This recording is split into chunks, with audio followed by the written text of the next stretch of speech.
Hello दोस्तों, आप सभी का हमारे YouTube channel history with Idris Khan में आप सभी का स्वागत है। तो दोस्तों, जैसे कि आप सभी को पता है, हमारे यूट्यूब चैनल में हिस्ट्री के उन सभी टॉपिकों की वीडियो लाई जाती है जिन भी टॉपिकों में आपको बहुत ही ज़्यादा कन्फ्यूजन होता है और बहुत ही ज़्यादा परेशानी आती है, जिनको एग्ज़ामों में कन्फ्यूजन की वजह से अक्सर जो है हमारे क्वेश्चन गलत हो जाते हैं। और दोस्तों, वो जो टॉपिक होते हैं बहुत ही ज़्यादा इम्पोर्टेंट होते हैं, क्योंकि उनको पढ़ना हमारी मजबूरी बन जाती है। और अक्सर होता है ये है कि उनको हम पढ़ते तो बहुत ज़्यादा हैं, मगर वो आसानी से हमको समझ में नहीं आ पाता है। तो हमारा जो वीडियो बनाने का मकसद है वो यही है कि दोस्तों, जो भी इम्पोर्टेंट टॉपिक है और जिनमें बहुत ही ज़्यादा कन्फ्यूजन होती है, जो भी एग्ज़ाम हुआ टीजीटी पीजीटी का या एनटीए यूजीसी नेट का, इनसे रिलेटेड जो भी इम्पोर्टेंट टॉपिक होते हैं जिनमें कन्फ्यूजन होता है, उन्हीं टॉपिकों से रिलेटेड हम वीडियो बनाते हैं। और जो भी है आपके कन्फ्यूजन होती है, जो भी आपके डाउट होते हैं, उनको हम क्लियर करने की कोशिश करते हैं। तो दोस्तों, आज का जो हमारा वीडियो है उन्हीं टॉपिकों में से एक टॉपिक है, जो भी हमारे जो भक्ति भक्ति आंदोलन से जो हमारे संत हुए हैं, शंकराचार्य और जो भी हुए हैं रामानुजाचार्य वगैरह, वल्लभाचार्य वगैरह, इन लोगों ने जो सिद्धांत दिए हैं और जो अपना संप्रदाय है, उनसे रिलेटेड हमारा आज का वीडियो रहने वाला है। तो दोस्तों, यहाँ से कई बार एग्ज़ामों में क्वेश्चन पूछा जाता है और अक्सर जो है यहाँ से मैच वाला क्वेश्चन जो एनटीए यूजीसी नेट में कितनी बार यहाँ से क्वेश्चन आया है। और अक्सर कन्फ्यूजन की वजह से ये क्वेश्चन ज़्यादातर लोगों का गलत होता है। तो दोस्तों, आज का जो हमारा वीडियो है बहुत ही ज़्यादा इम्पोर्टेंट रहने वाला है। आप सभी दोस्तों से निवेदन है कि इस वीडियो को पूरा ज़रूर देखें, और जो भी आपका इस टॉपिक से रिलेटेड कन्फ्यूजन है, जो भी आपका डाउट है, वो बिल्कुल आसान भाषा में, बिल्कुल इजी लैंग्वेज में आपको हम जो है इसको क्लियर करने वाले हैं। तो दोस्तों, बने रहे हमारे वीडियो के अंत तक। हम चलते हैं हमारी स्लाइड की तरफ, जहाँ इन टॉपिक के बारे में हम अच्छे से डिस्कस करने वाले हैं, और इसको हमको किस तरीके से याद रखना है उसके बारे में भी हम यहाँ पे अच्छे से डिस्कस करने वाले हैं, किस कीवर्ड के माध्यम से आपको इन सब चीज़ों को ध्यान रखना है। तो दोस्तों, हम आ चुके हैं हमारी स्लाइड के ऊपर। जैसे कि यहाँ पे लिखा हुआ है, शंकराचार्य और अन्य संतों द्वारा प्रतिपादित मत और उनके संप्रदाय। तो दोस्तों, आज के हमारे वीडियो में हम इन दोनों टॉपिक के बारे में डिस्कस करने वाले हैं। इनके जो प्रतिपादित मत है उनसे रिलेटेड भी क्वेश्चन पूछा जाता है, और उनके संप्रदाय से रिलेटेड भी क्वेश्चन पूछा जाता है। वैसे अगर देखा जाए, ये छोटे एग्ज़ाम जो होते हैं टीजीटी पीजीटी के एग्ज़ाम, इनमें वन लाइनर या सिंगल ऑप्शन बेस्ड क्वेश्चन पूछे जाते हैं। और जो एनटीए यूजीसी नेट का जो एग्ज़ाम होता है उसमें जो है मैच करने वाला क्वेश्चन पूछा जाता है। कभी कभी तो इनके संप्रदाय से मैच करने वाला पूछा जाता है, कभी कभी जो इन्होंने सिद्धांत और जो मत दिए हैं उनसे रिलेटेड क्वेश्चन पूछा जाता है। तो दोस्तों, यहाँ पे आपको पिक दिखाई दे रही होगी, ये शंकराचार्य जी की पिक है। तो हम चलते हैं हमारी अगली स्लाइड की तरफ। तो दोस्तों, हम पहली स्लाइड में जो है शंकराचार्य जो है उनसे उनके ऊपर डिस्कस करने वाले हैं, कि उनके बारे में हम क्या क्या जानकारी, जो बेसिक जानकारी है उसके बारे में हम डिस्कस करेंगे। तो यहाँ पे जैसे कि लिखा हुआ है, ये जो शंकराचार्य जी हैं, उनका जन्म जो है 8वीं शताब्दी के मध्य हुआ था। और जो है इनका जन्म केरल के कलादी नामक ग्राम के अंदर इनका जन्म हुआ था। और दोस्तों, इनकी जो मृत्यु जो है केदारनाथ उत्तराखंड में 820 ईस्वी के समथिंग इनकी मृत्यु हुई थी। और दोस्तों, अगर इनकी हम उपाधि की अगर बात करें, तो इनकी उपाधि से भी कई बार क्वेश्चन पूछे जाते हैं। उपाधि में अगर हम देखें तो इनकी उपाधि जो है परमहंस की उपाधि थी एक, और एक जो है प्रच्छन्न बोध की। इससे कई बार एग्जामों में यहाँ से डायरेक्ट क्वेश्चन पूछा जाता है। एनटीए यूजीसी नेट में भी एक प्रच्छन्न बोध वाली उपाधि से क्वेश्चन पूछा गया है। और अगर देखें तो इनके जो प्रारंभिक गुरु है, तो प्रारंभिक गुरु जो है इनके गुरु गोविंद योगी थे। और इन्होंने जो बाद में जो इनको गुरु बनाया था वो गुरु गौड़पाद जो है इनके दूसरे गुरु थे। तो जो है शंकराचार्य के अगर क्वेश्चन पूछा जाए कि शंकराचार्य जी के अगर गुरु, अगर प्रारंभिक गुरु पूछा जाए तो गोविंद योगी को बताना है। और अगर बाद के गुरु का अगर पूछा जाए तो गौड़पाद को बताना है। इस तरीके से हमने दोनों गुरु के बारे में चर्चा कर ली है। और अगर हम देखें तो जो है शंकराचार्य ने जो है अपना ज्ञान प्राप्त करने के बाद जो है शास्त्रार्थ भी किया था इन्होंने कहीं पे, तो उसके बारे में भी यहाँ पे लिखा हुआ है। इन्होंने नर्मदा नदी के तट पर मंडन मिश्र और उनकी पत्नी भारती से जो है इन्होंने शास्त्रार्थ किया था। तो इन्होंने जो है अगर पूछा जाए कि नर्मदा नदी जो एमपी के अंदर है उस पर अगर इन्होंने अगर शास्त्रार्थ किया था तो किस किस से शास्त्रार्थ किया था इन्होंने? मंडन मिश्र से और उनकी पत्नी भारती से। और दूसरा इन्होंने शास्त्रार्थ किया था जो है प्रयाग में जो है कुमारिल भट्ट से इन्होंने शास्त्रार्थ किया था। तो इस तरीके से हमने शास्त्रार्थ वाली इनकी जर्नी भी देख ली है कि इन्होंने कहाँ कहाँ पे शास्त्रार्थ किया था। अब अगर हम इनके सिद्धांत के ऊपर बात करें तो इन्होंने जो सिद्धांत दिया था अद्वैतवाद, और जो है इनका जो संप्रदाय था वह था स्मृति संप्रदाय। यहाँ पे हम लिख देते हैं स्मृति संप्रदाय जो है इन्होंने दिया था। तो दोस्तों अद्वैतवाद का मतलब अगर हम बेसिक अगर भाषा में अगर इसको अगर जाने सिंपल सी भाषा में कि अद्वैतवाद का मतलब होता क्या है, तो दोस्तों जैसे कि हम सभी को पता है हिंदू धर्म के अंदर जो है बहुत सारे देवता होते हैं, बहुत सारे भगवानों की पूजा की जाती है, बहुत सारे आराध्यों की पूजा की जाती है। तो दोस्तों जैसे कि जिस टाइम पे इन्होंने 8वीं सदी के अंदर जब इन्होंने अपना मत प्रतिपादित किया था उस टाइम पे क्या जो है भारत के अंदर इस्लाम धर्म का भी प्रवेश हो चुका था। और इससे पहले भी जो है जैन धर्म और बौद्ध धर्म का भी जब प्रभाव आया था अपने भारतीय इतिहास में अगर हम देखते हैं तो तब भी जो है हिंदू धर्म के अंदर जब कुरीतियाँ आ गई थी, शामिल हो गई थी, उसके बाद जो है जैन धर्म और बौद्ध धर्म ने अपनी स्थापना की और उन्होंने जो है भारतीय समाज के अंदर अपनी जगह को बनाया था। इसी तरीके से जब 8वीं शताब्दी की अगर हम स्थिति को अगर देखें तो 8वीं शताब्दी के अंदर इस्लाम का बोलबाला हुआ था और इस्लाम का जो है स्थापना अपने भारत के अंदर होने लगी थी और काफ़ी लोग जो है इस्लाम की ओर आकर्षित होने लगे थे और दोनों तरीके से इस्लाम का जो है प्रचार प्रसार चल रहा था।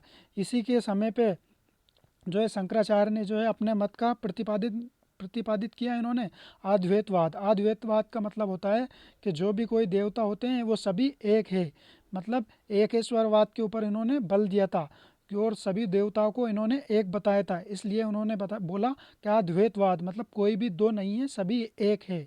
इस तरीके से इन्होंने अद्वैतवाद का मत का प्रतिपादित किया था। और दोस्तों आगे चलकर होता क्या है कि 12वीं शताब्दी के अंदर 12वीं ईस्वी या 12वीं शताब्दी के अंदर जाके इनके जो मत को है खंडन किया जाता है और दूसरे जो संत होते हैं उस टाइम के वो लोग अपने अपने मत प्रतिपादित करते हैं। इसी के चलते जो है एग्ज़ाम में क्वेश्चन पूछा जाता है कि किस संत ने कौन सा मत प्रतिपादित किया था और किस संत ने कौन सा सिद्धांत दिया था। तो दोस्तों आज के हम वीडियो में यही चर्चा करने वाले हैं। तो हम चलते हैं हमारी अगली स्लाइड की तरफ।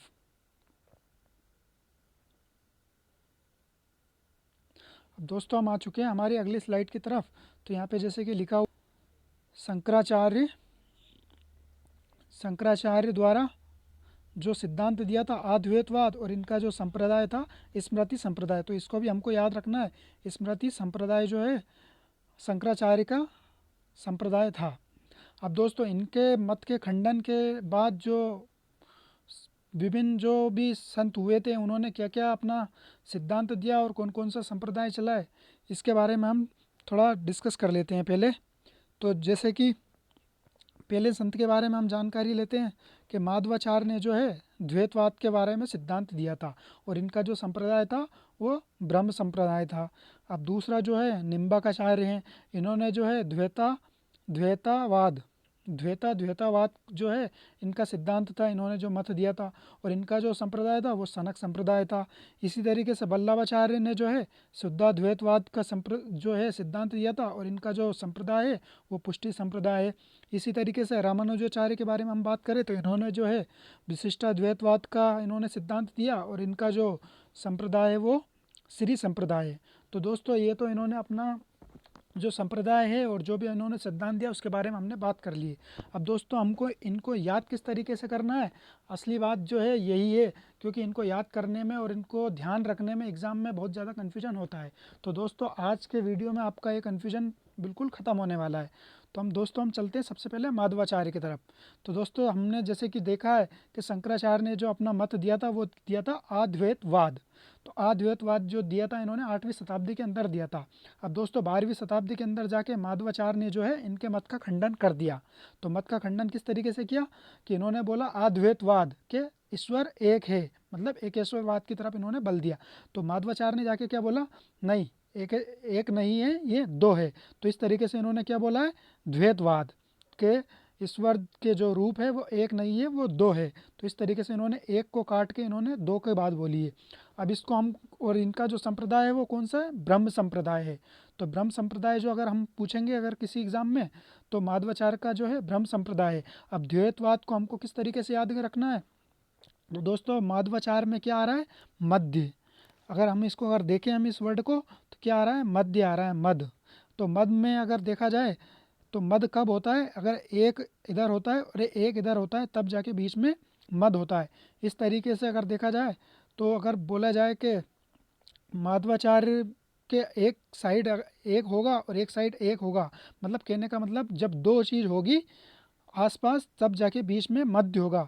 इस तरीके से माध्वाचार्य का कौन सा है? अगल बगल अगर दो लोग होंगे या दो चीज़ होगी कोई सी भी, तब जाके मध्य की बात होगी। इस तरीके से माध्वाचार्य को हमको याद रखना है कि माध्वाचार्य ने क्या है कि द्वैतवाद का जो है इन्होंने अपना सिद्धांत दिया था। इसी तरीके से जो है निम्बाकाचार्य ने तो क्या बोला भाई, ना तो मैं अद्वैतवाद को मानता हूँ ना द्वैतवाद का मानता हूँ। तो उन्होंने क्या बोला, मैं तो द्वैतवाद को दो बार मानूंगा। तो कैसे मानूंगा मैं? द्वैता द्वैता, मतलब द्वैता द्वैतावाद, मतलब मुझे तो दो बार मानना है। अब दो बार मानना है तो भाई, तो ये अगर कोई चीज़ अगर एक बार हो रही है, अगर कोई चीज़ अगर कोई इंसान दो बार करता है तो सब लोग क्या बोलते हैं, भाई क्या सनक गया है क्या तू? इस तरीके से अगर हम देखें तो निम्बाकाचार्य का जो है द्वैतवाद तो सिद्धांत हो गया है, और इनका सनक जो है संप्रदाय हो गया है। तो जब कोई चीज़ दो बार होती है भाई, अगर कोई सी चीज़ अगर एक बार हो रही है और उसको बार बार अगर कोई करे जा रहा है, दो बार कर रहा है, तो उसको हम सनक बोलते हैं कि कहीं सनक गया है क्या तू? तो इस तरीके से सनक संप्रदाय इसको हम मानेंगे। और दूसरी चीज़ अगर हम इसको अगर अच्छे से समझें, निम्बाकाचार में अगर हम देखें तो क्या होता है, ये नींबू, और नींबू की अगर हम अगर काट देते हैं तो नींबू के हम कितने पीस करते हैं? दो पीस करते हैं। तो इस तरीके से भी हम निम्बाकाचार के दो पीस से द्वैतवाद को हम याद रख सकते हैं। दोस्तों निम्बाकाचार का भी मेरे ख्याल से आपको अच्छी तरीके से याद रह जाएगा। एक तो आपको सनक संप्रदाय, और ये बहुत ही ज़्यादा स्पेशल है इनका, तो वैसे भी आपको याद रखना चाहिए। सनक संप्रदाय अगर देखा जाए तो कौन का है? निम्बाकाचार्य का है। और ये जो है सनक क्यों गए थे कि भाई इन्होंने दो बार इन्होंने द्वैतवाद का बोला था। इस तरीके से इनको याद रख सकते हैं। अब आगे हम चलते हैं वल्लभाचार्य। अब वल्लभाचार्य में अगर हम देखें तो क्या आ रहा है इसमें? शुद्धाद्वैतवाद। और इन्होंने क्या बोला है भाई? पुष्टि मार्ग।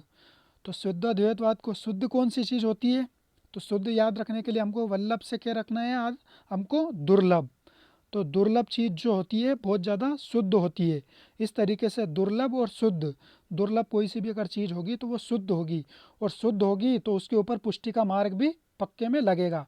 क्या बोलते हैं कि अगर कोई सी भी चीज़ अगर पक्की होती है, मतलब सही होती है, गोल्ड हो गया, खाने पीने की कोई सी भी चीज़ होती है, तो उसके ऊपर पुष्टि का मार्ग होता है।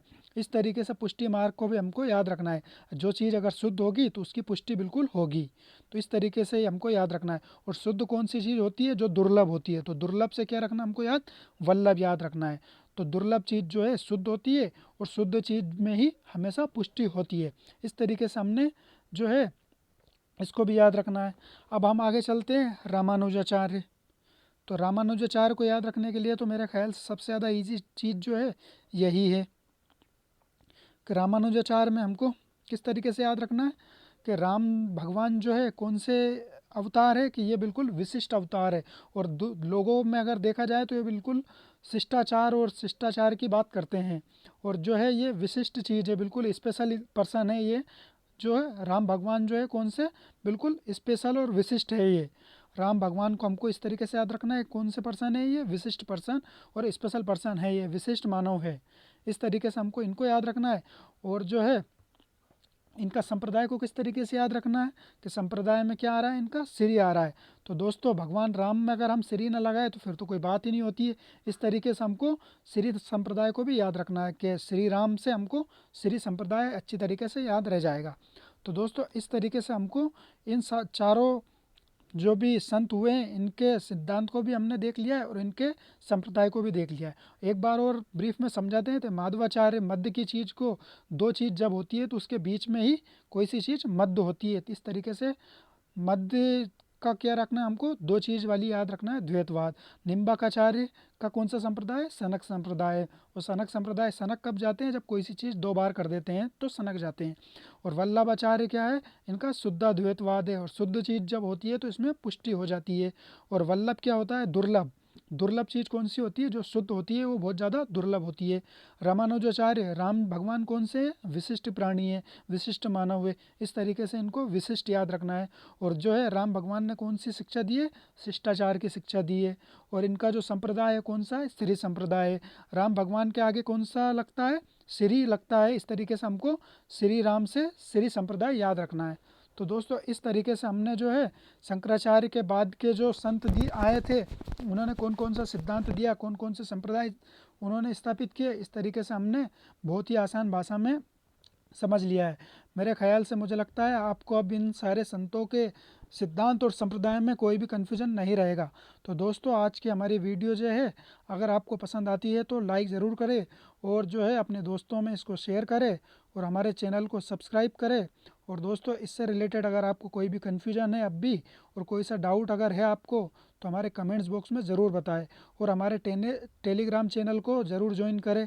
उसमें आके अगर आपको कोई और सजेशन देना है, या अगर किसी और टॉपिक से रिलेटेड आपको वीडियो चाहिए, जो टॉपिक आपको समझ में नहीं आ रहा है उसको इजी लैंग्वेज में आपको समझना है, तो हमको ज़रूर बताएं। उस पर जल्द से जल्द आपको वीडियो प्रोवाइड करवा दी जाएगी। तो दोस्तों और इसी तरीके से आने वाली वीडियो के लिए हमारे चैनल को ज़रूर सब्सक्राइब करें, और जो है बेल आइकन को प्रेस करें। और भी जो हमारे चैनल पे वीडियो डली हुई है उनको देखने के लिए आप हमारे चैनल के प्लेलिस्ट में जाकर आप देख सकते हैं। तो दोस्तों हमारी वीडियो को ज़्यादा से ज़्यादा शेयर ज़रूर करें। तो दोस्तों हमारे वीडियो को हम यहीं समाप्त करते हैं। थैंक यू, धन्यवाद।